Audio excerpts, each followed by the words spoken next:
ሰላም ሰላም እንዴት ናችሁ? የደሱ ሄልዝ ቤተሰቦች እኔ እግዚአብሔር ይመስገን ደህና ነኝ። በያላችሁበት ሰላማችሁ ይብዛ። ዛሬም እንደተለመደው በአንድ አስተማሪ ርዕስ መጥቻለሁ። በዚህ ቪዲዮ በደንብ እንድናይ የፈለኩት ወይም ደግሞ ለእናንተ ልነግራችሁ የፈለኩት እንዴት ነው የወባ በሽታ መከላከል የምንችለው የሚለውን የተወሰነ ግንዛቤ እሰጣችኋለሁ ማለት ነው። ከዛ በፊት እንደተለመደው ለቻናሌ አዲስ የሆናችሁ ሳብስክራይብ ያደረጋችሁ ቪዲዮውን እስከመጨረሻ እንድታዩት እጠይቃለሁ። ነባር ቤተሰቦችም ላይክ እና ሼር ያደረጋችሁ የዩቲዩብ አልጎሪዝም ለብዙዎች እንዲያደርስና ብዙዎች ችግራቸው እንዲፈቱ በማድረግ ትብብራችሁ እንዳይለይ ስል እጠይቃለሁ። አብራችሁን ይቆዩ። ወደ ዋናው ሀሳቤ ስገባ የወባ በሽታ እንግዲህ እንደሚታወቀው ቶሎ ካልታከመና ቶሎ ወይም ደግሞ መከላከያ ዘዴዎችን ካልተገበርን ለሞት ሊዳረግ የሚችል የበሽታ አይነት ነው። በተለይ ደግሞ ህጻናት ላይና ነፍሰ ጡር እናቶች ላይ ይሄ ነገር ከተከሰተ ብዙ ችግሮችን ይፈጥራልና መከላከያ ዘዴዎች ላይ ማተኮርና አፕላይ ማድረግ እጅግ በጣም አስፈላጊ ነው ማለት ነው። ዛሬ እንግዲህ ወደ 8 አካባቢ መከላከያ ዘዴዎች ምን ምን ናቸው የሚለውን አብረን እናያለን ማለት ነው። የመጀመሪያውና አንደኛው ኢንቫይሮንመንታል ክሊን አፕ ብለን የምንጠራው ነው፣ ወይም ደግሞ አካባቢያችን ጽዱ ማድረግ ነው። በተለይ እንደሚታወቀው የማላሪያ የምትራባበትን ኤሪያ ኢሊሚኔት እና ዲስትሮይ ማድረግ እጅግ በጣም አስፈላጊ ነው። በተለይ ደግሞ እነዚህ ፕሌሶች አጠቃላይ የማላሪያ መራቢያ ፕሌሶች ብለን የምንጠራቸው ብሪዲንግ ኤሪያ ብለን የምንጠራቸውን በማስወገድ እንደገና ደግሞ ጀነራል ክሊን አፕ በማድረግ በተለይ ደግሞ የምትራባበትን ለምሳሌ አጫጭር ቁጥቋጦዎች፣ ግራሶች እና ለሷ ምቹ የሆነ ኤንቫይሮንመንት ያለበትን ኤሪያ በኢሊሚኔት እና ዲስትሮይ ማድረግ በጣም አስፈላጊ ነው ማለት ነው። በተለይ ደግሞ የወባ ትንኝ እንደሚታወቀው ለመራባት ውሃን ትፈልጋለች። ውሃ የቆመ ውሃ እንዲሁ አንዳንድ እቃዎች ለምሳሌ ዝናብ ተዘነበ በኋላ ሊያቆቱ የሚችሉ የመኪና ጎማ አይነት የተሰባበሩ እቃዎች እንደነሱ አይነት ነገሮችን ስታግናንት የሆኑ ነገሮችን ወይም ደግሞ የቆመ ውሃ ትፈልጋለች ለመራባት እና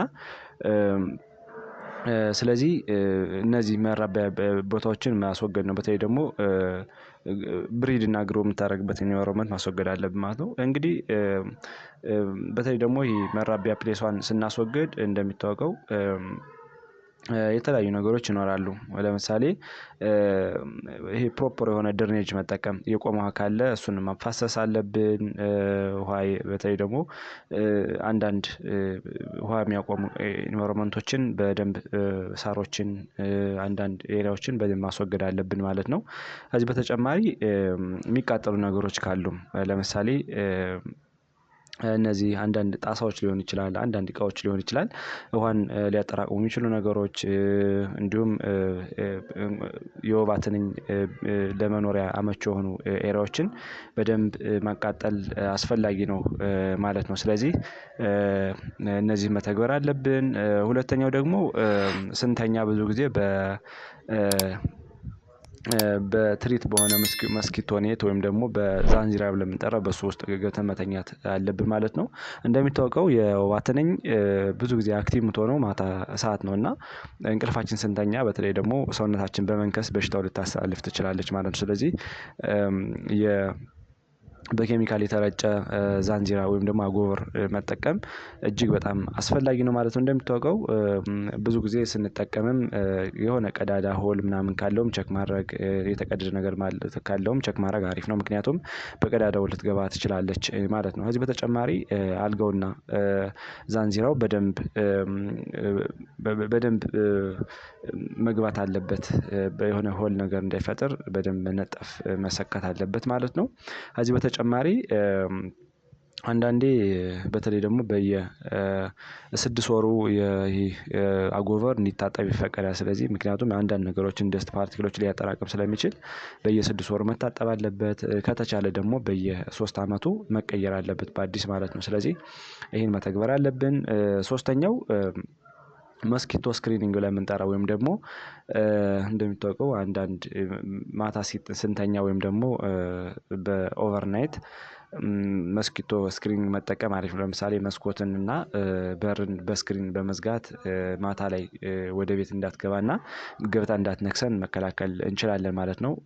ብዙ ጊዜ እንግዲህ መስኮቶች ቀዳዳ ሊኖራቸው ይችላል። በተለይ ደግሞ ከእንጨት የተሰሩና አንዳንድ ከተለያየ ነገር የተሰራ ከሆነ በስፔሱ ገብታ ሰዎችን ልትነክስ ትችላለች እና ስለዚህ ማታ ስንተኛ በደንብ ስክሪን ማድረግ አሪፍ ነው ማለት ነው። አራተኛ ኢንዶር ሪዝዱዋል ስፕሬይንግ የሚባለው ወይም ደግሞ ዲዲቲ ብለን የምንጠራውን ነገር አፕላይ ማድረግ ነው። በተለይ ይሄ ኢንሴክቲሲድ ብለን የምንጠራው ብዙ ጊዜ ግድግዳ ላይ ልትጠጋ ትችላለች፣ መቀመጫ ልታበጅ ትችላለች፣ መኖሪያ ወይም ደግሞ ብሪዲንግ ኤሪያ ልታደርግ ትችላለች እና ሆሎችን በተለይ ደግሞ የቤትን ግድግዳ በደንብ በዲዲት መርጨት በጣም አስፈላጊ ነው። እንደሚታወቀው ይሄ የሚታወቀው ይሄ ታርጌት የሚያደርገው ምንድነው? አዳልት መስኪቶ እቺ የሴቷ መስኪቶ የምትቀመጥበትን ኤሪያ ለማጽዳትና ለመግደል ነው ትልቁ ዓላማ ማለት ነው። ይሄ ኢንዶር ሪዝዋል ስፕራይ ላይ የምንጠራው እንግዲህ በኢፌክት ነው። ከ3 እስከ 6 መንዝ በዛ አካባቢ መጣ እንዳትቀመጥና እንዳትራባ ሊያደርግ ይችላል ማለት ነው። ስለዚህ ይሄን ዲዲቲ ብለን የምንጠራውን በየ6 ወሩ ብናስረጭ ትልቅ ሚና አለው ማለት ነው። ምክንያቱም አዳልቷ በቤት ላይ ግድግዳዎች ላይ እንዳትቀመጥና ማታ ላይ መጣ እንዳትነክሰን ማድረግ እንችላለን ማለት ነው። አምስተኛ ፕሮፍላክሲስ መውሰድ ነው። በተለይ ይሄ ፕሮፍላክሲስ መውሰዱ ምንድነው የሚጠቅመው? ብዙ ጊዜ ሰዎችን ከማላሪያ ኮምፕሊኬሽን ከማምጣቱ በፊት በሽታው ሳይነስ ሲስተም ዴቨሎፕ ከማድረጉ በፊት ፓራሳይቱን ኪል ለማድረግ ይጠቅማል ማለት ነው። በተለይ ደግሞ ይሄ ፕሬግናንት ማዘሮች እና ህጻናት ላይ ፕሮፍላክሲስ እንዲወስዱ ይመከራል። ከዚህ በተጨማሪ ደግሞ በተለይ ደግሞ እናቲቱ ነፍሰ ጡር እናት በምትወስድበት ጊዜ ለህፃኗ ለሷም ትልቅ ከእናት ወደ ልጅም እንዳይተላለፍ ትልቅ ሚና አለው ማለት ነው። ምክንያቱም እንደሚታወቀው አንዳንድ ነገሮች ይሄ ቨርቲካል ትራንስሚሽን ምናምን ይኖራል እና የወባ እንትን ይሄን ጥንቃቄ ለማድረግ አሪፍ ነው። በተለይ ደግሞ አንዲት እናት የትራቭሊንግ ሂስትሪ ካላት ወይም ደግሞ የሆነ ቦታ የሆነ ኢንደሚክ ኤሪያ የምትሄድ ከሆነ ፕሮፍላክሲስ ወስዳ ብትሄድ ትልቅ መከላከያ እንደ መከላከያ ዘዴ ተደርጎ ይቆጠራል ማለት ነው። ስለዚህ ይሄን አፕላይ ማድረግ አሪፍ ነው። ስድስተኛው ሎካል ሜቶድ ብለን የምንጠራው በተለይ አንዳንዴ የተለያዩ የእጽዋትን ቅጠሎች በማቃጠል ከዛ አካባቢ ጭሱ ስለሚያፍናትና የሆነ ጭስ ስለማትወድ የወባ ትንኟ አካባቢውን ለቃ እንድትሄድ ማድረግ እንችላለን። ለምሳሌ እንደ ምሳሌ ለመጥቀስ የሎሚ ቅጠልን በማጨስ ቤት ላይ እንድትወጣና ሽታው ሲሸታት አካባቢውን ለቃ እንድትሄድ አፕላይ የሚያደርጉ ሰዎች ይኖራሉ። ይሄን ብቻም ሳይሆን የተለያየ አይነት ቅጠል አለ። የሎሚ ቅጠል ብቻ ሳይሆን የተለያዩ የቅጠል አይነቶችን ሰዎች አፕላይ ያደርጋሉ። ምክንያቱም ለምሳሌ ጭስ የሚያጨሱ ሰዎች አሉ። የተለያዩ የቅመማ ቅመም ጭሶችን ይሄ ምንድነው ትርጉሙ? ሽታ በሚሸታት ጊዜ አካባቢውን ለቃ እንድትሄድ በማድረግ የወባን ንክሻ መከላከል እንችላለን ማለት ነው። ሰባተኛው በምንተኛበት ጊዜ ብዙ ጊዜ እጅጌ ያለው ልብስና እጅጌ ያለው ቲሸርት እና ሱሪ ብንለብስ አት ናይት ወይም ደግሞ በእንቅልፍ በምንተኛበት ጊዜ ንክሻ እንዳትነክሰንና እንድንከላከል ማድረግ እንችላለን። ለምሳሌ ካልስ መልበስ አለብን፣ እጅጌ ያለው ልብስ ወይም ቲሸርት መልበስ አለብን፣ ሱሪ መልበስ አለብን። ይሄ ሙሉ ካደረግን የወባ ትንኝ ነክሳ እኛን በሽታውን የማስተላለፍ አቅሟ መቀነስ እንችላለን ማለት ነው። ስምንተኛው እና የመጨረሻው ብዙ ጊዜ ኬሮሲን መጠቀም ወይም ደግሞ ነዳጅ ብለን የምንጠራውን የቆሙ ውሃዎች ላይ ለምሳሌ አንዳንድ ስታግናንት የሆነ ወተር ካለ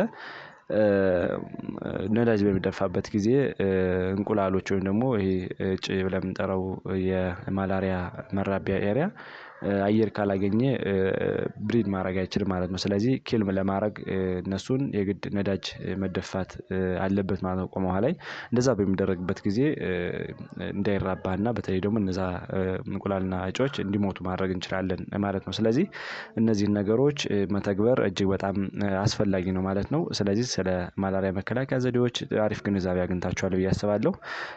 ቀጣይ ላይ የምለቃቸው ቪዲዮዎች ደግሞ ለእናንተ እንዲደርሷችሁ ላይክ፣ ሼር፣ እንደሆነ ሰብስክራይብ ያደረጋችሁ የድሮ ትብብራችሁ እንዳይለይ ስል ጠይቃለሁ። ባይ ባይ።